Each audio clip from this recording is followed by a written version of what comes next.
साथियों, आज भारत तेजी से विकसित होने के लक्ष्य की तरफ आगे बढ़ रहा है, लेकिन इस समय भारत कई विराट चुनौतियों का मुकाबला भी कर रहा है।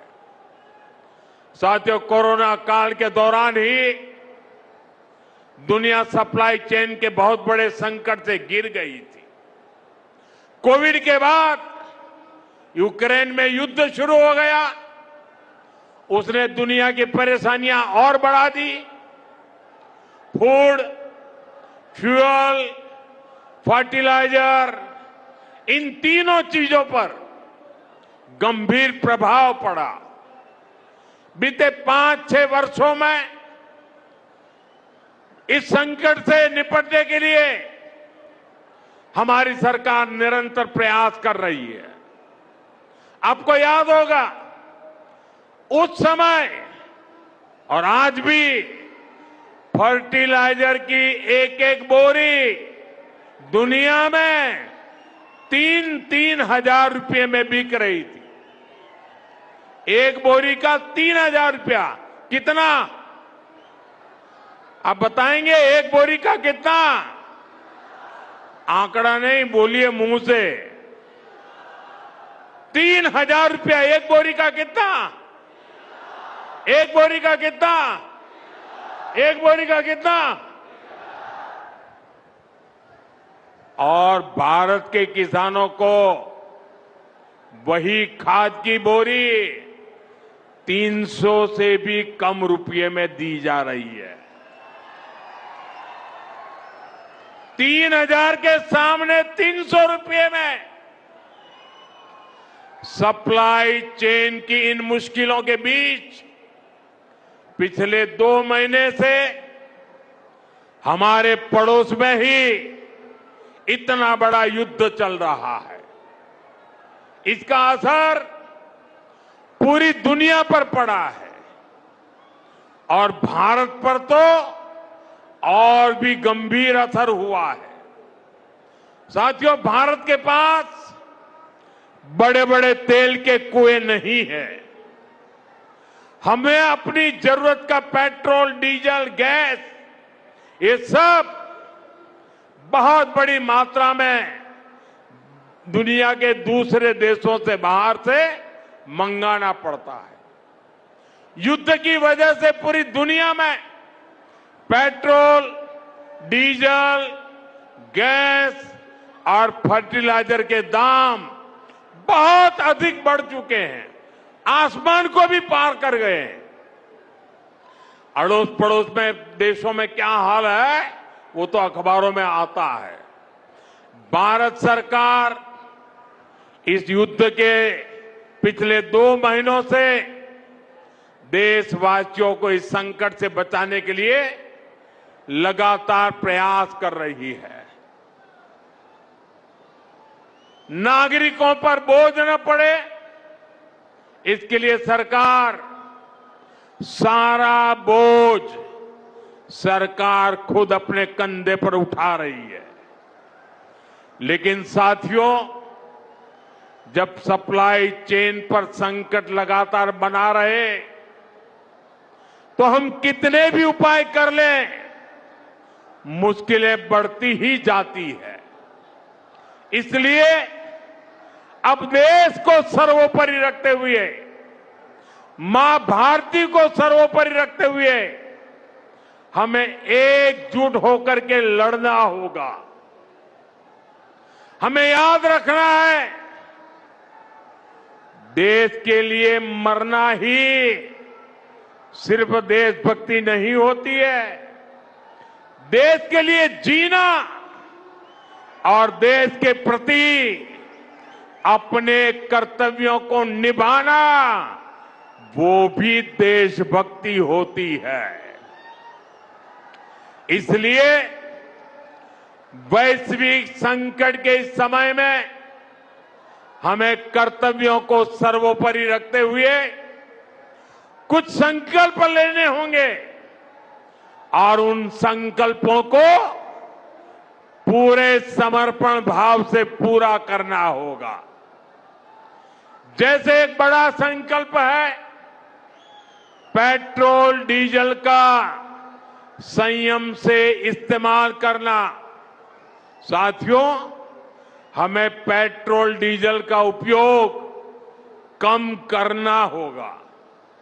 शहरों में जहां मेट्रो है वहां हम तय करें कि हम मेट्रो का ही उपयोग करेंगे, ज्यादा से ज्यादा मेट्रो में ही जाएंगे।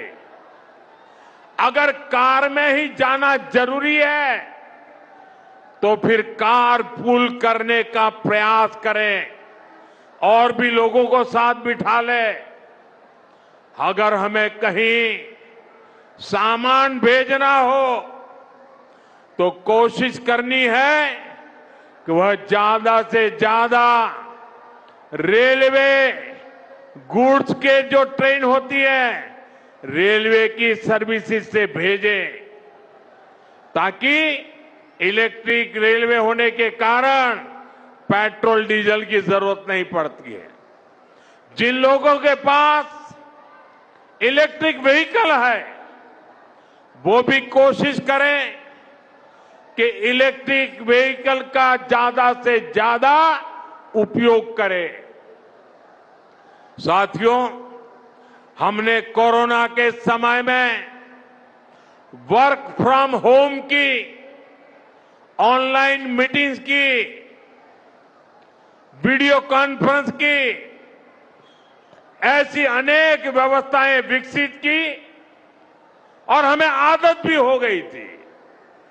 आज समय की मांग ऐसी है कि उन व्यवस्थाओं को हम फिर से शुरू करें तो वो देश हित में होगा।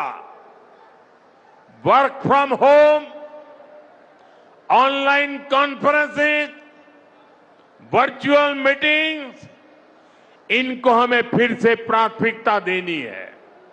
साथियों, आज जो संकट है उसमें हमें विदेशी मुद्रा बचाने पर भी बहुत जोर देना होगा, क्योंकि दुनिया में पेट्रोल डीजल इतना ज्यादा महंगा हो गया है, पहले से कई गुना ज्यादा कीमतें बढ़ गई है। तो हम सबका दायित्व है कि पेट्रोल डीजल की खरीद पर जो विदेशी मुद्रा खर्च होती है, पेट्रोल डीजल बचाकर हमें वो मुद्रा भी बचानी है। इसके लिए हमारे छोटे छोटे प्रयास भी देश की बहुत मदद कर सकते हैं। जैसे आजकल जो विदेशों में शादियों का, विदेशों में घूमने का, विदेशों में वैकेशन पर जाने का मिडिल क्लास में कल्चर बढ़ता जा रहा है। हमें तय करना होगा कि जब ये संकट का काल है और हमारी देशभक्ति हमें ललकार रही है, तो कम से कम एक साल के लिए हमें विदेशों में जाने की बातों को टालना चाहिए। भारत में बहुत सारी जगह है, वहां हम जा सकते हैं, बहुत कुछ भारत में किया जा सकता है। इस बेटी को नीचे बिठाइए, उसे थक जाएगी, उस बेटी को बिठाइए। वो थैंक यू बेटा, थैंक यू, बैठिए, आप नीचे बैठिए। मैंने देख लिया बेटा, उसको देख लिया, अब आप बैठ जाइए। हाँ, इस छोटी बच्ची को क्यों परेशान करते हो भाई? इन बच्चों को बैठने दीजिए प्लीज, बच्चों को परेशान मत कीजिए जी। साथियों, हमें विदेशी मुद्रा बचाने के जो भी रास्ते हम लोग अपना सकते हैं, हमें बचाना होगा। साथियों, गोल्ड यानी सोने की खरीद एक और पहलू है जिसमें विदेशी मुद्रा बहुत अधिक खर्च होती है। एक जमाना था जब संकट आता था, कोई युद्ध होता था, तो लोग देश हित में सोना दान दे देते थे।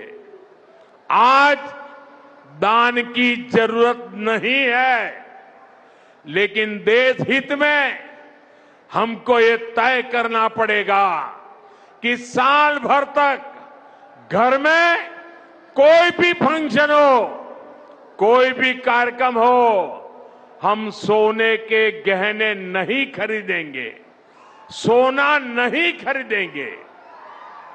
विदेशी मुद्रा बचाने के लिए हमारी देशभक्ति हमें चुनौती दे रही है और हमें इस चुनौती को स्वीकार करते हुए विदेशी मुद्रा को बचाना होगा। साथियों, ये समय एक और बड़े सबक का भी है।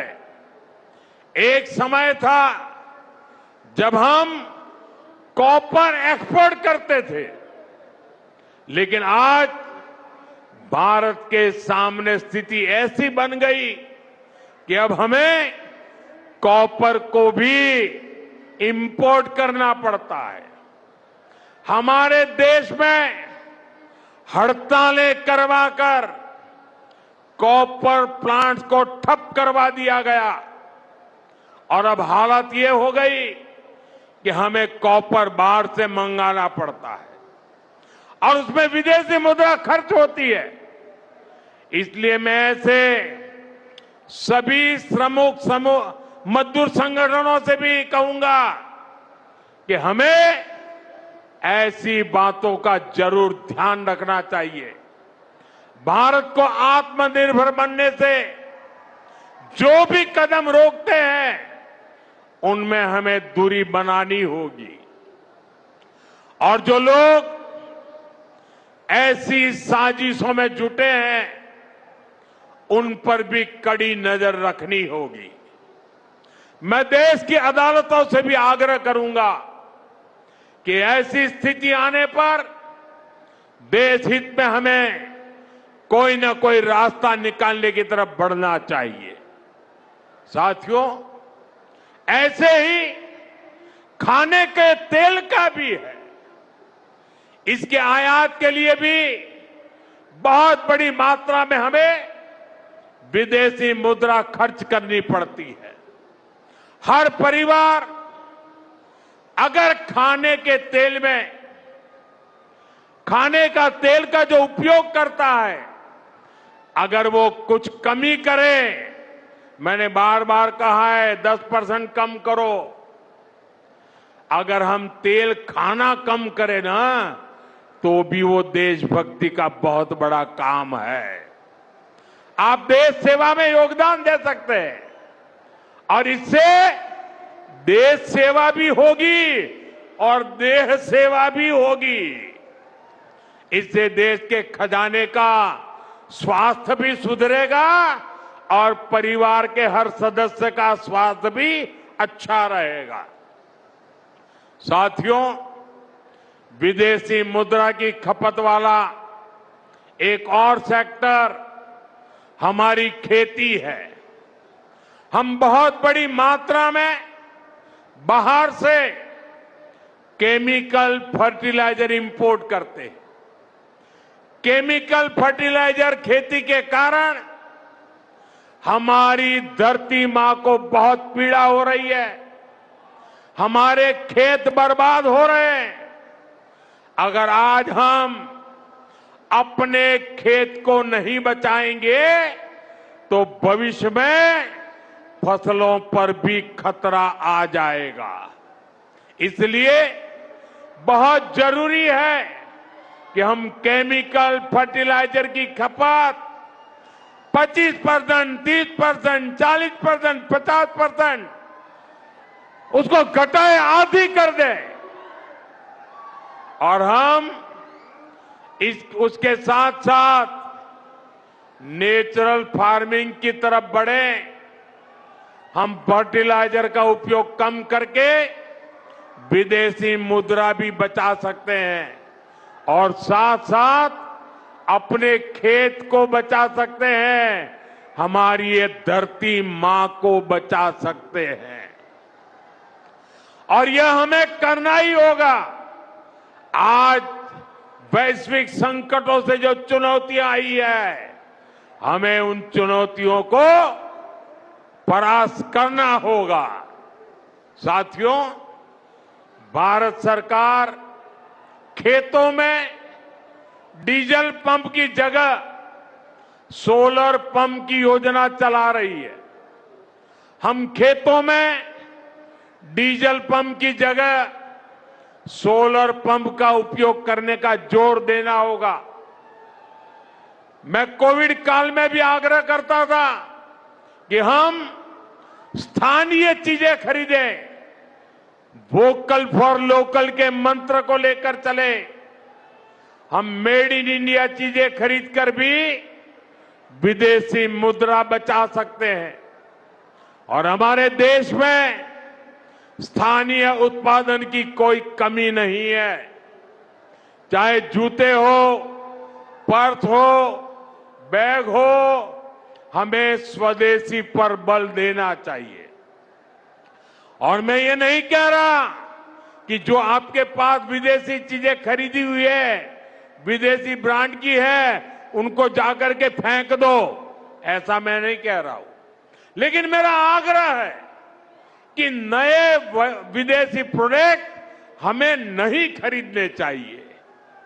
और वाकई हमें कई बार अंदाजा तक नहीं होता कि रोजमर्रा की कितनी सारी चीजें विदेशी है जो हम ऐसे ही यूज कर रहे हैं। और साथियों, जब मैं बात स्वदेशी की करता हूं तो लोगों को लगता है कि दिवाली के दिए खरीदो मतलब स्वदेशी हो गया। ये तो भ्रम फैलाने वाली बातें हैं। इससे सफलता नहीं मिलती है। हमें घर के उपयोग में आने वाले सामान की लिस्ट बनानी है। देखना चाहिए कितनी विदेशी चीजें घुस गई है, पता ही नहीं है। कैंची हो, कंघी हो, छोटी छोटी चीजें, टूथपिन, टूथब्रश, कितना सारा सामान विदेश से हमारे घर में घुस गया है। फिर इस लिस्ट से हमें हो सके उतना जल्दी स्वदेशी में बदलना चाहिए। साथियों, ये बातें सिर्फ एक सरकार, एक दल, एक व्यक्ति की नहीं है।